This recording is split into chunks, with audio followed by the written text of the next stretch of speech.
I've worked as a software engineer with Amazon, Apple, Netflix, and Meta. And the question I get more than any other from engineers at those companies is this: am I going to be replaced? The honest answer is not what most people expect. It's not a yes. It's not a no. It depends entirely on one thing. And that's what this video is about. FAANG layoffs are real. AI is moving fast, and the anxiety of software engineers that they're feeling, that is not irrational.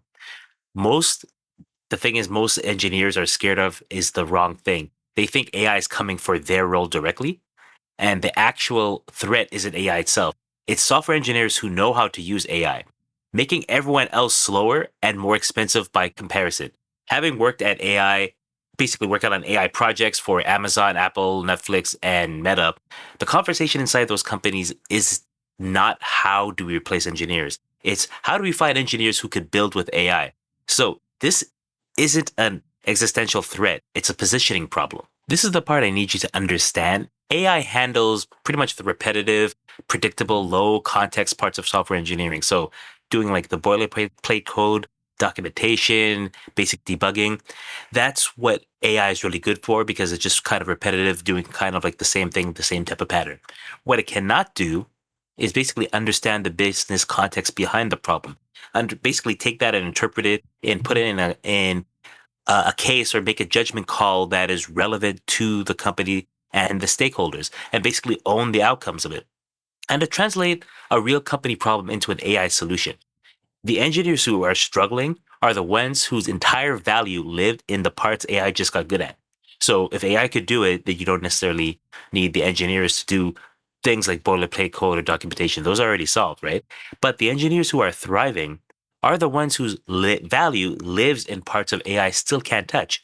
So basically, every AI project I've worked on still needed a human who understood the problem deeply and enough to know if the AI solution was actually solving it at all. And this is mainly where you want to be to make sure you're thriving. So the engineers landing 200K plus AI roles right now aren't the ones who feared AI.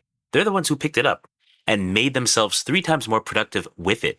AI doesn't replace your skills. It basically amplifies it, but only if you know how to use it. So a software engineer with domain knowledge plus AI capability is worth more than either alone. That combination is what companies are desperately hiring for. So think about it this way, right? Like how I used AI to do in hours what I used to use weeks on my production pipelines. The reason why is because it didn't replace my VFX knowledge. It just did a lot of the repetitive tasks a lot easier, right? So it actually made my knowledge exponentially more valuable because I knew how to use it. But instead of doing all the busy work, I let AI do that stuff. So let's go through the math of this, right? A software engineer using AI, well, they could output basically what 3 engineers does, right? So that basically means companies don't need 3 engineers anymore. But they will pay a premium for the one that knows how to do all these things. I want to go over what the actual engineers who are successful at this, what they're actually doing. Well, one, they're not ignoring AI and hoping it passes. That ship already sailed. A lot of people who are complaining about it are not doing anything about it in terms of actually learning it because it's already happening. Learn how to leverage it. The engineers who are successful with it acknowledge this and react accordingly, right? They're not trying to outlearn AI technically. That's the wrong thing, right? This is also the wrong game that you're trying to do. You're not trying to be better than the AI. What they're actually doing, they're using AI to handle like the low level work.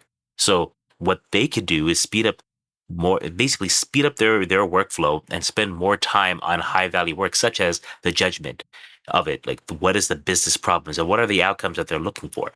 They're also making their work visible, making it known to people. So communicating the impact in business terms, not technical terms, actually explain why to stakeholders why they should care.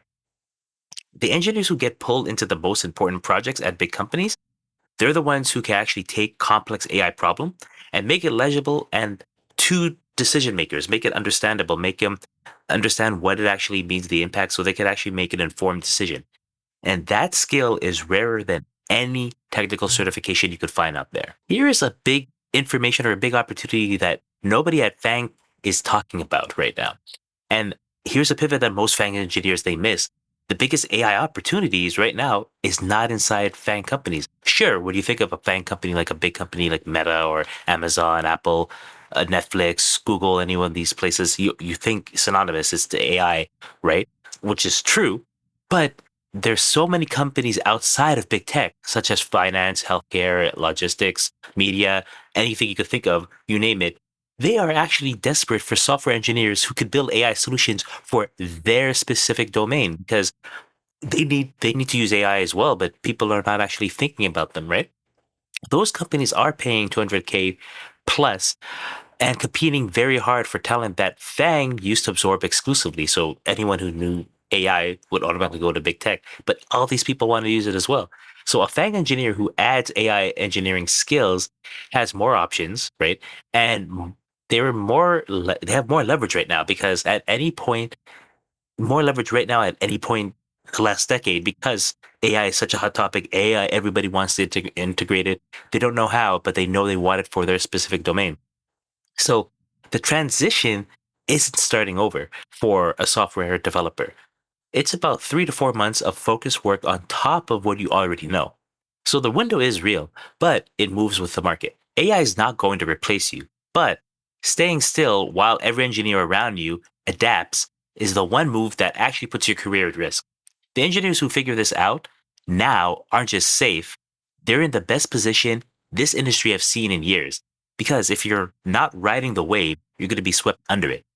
If you want the exact steps to make that move, the skills, the positioning, the path to 200K plus AI roles, then check out the links in the description.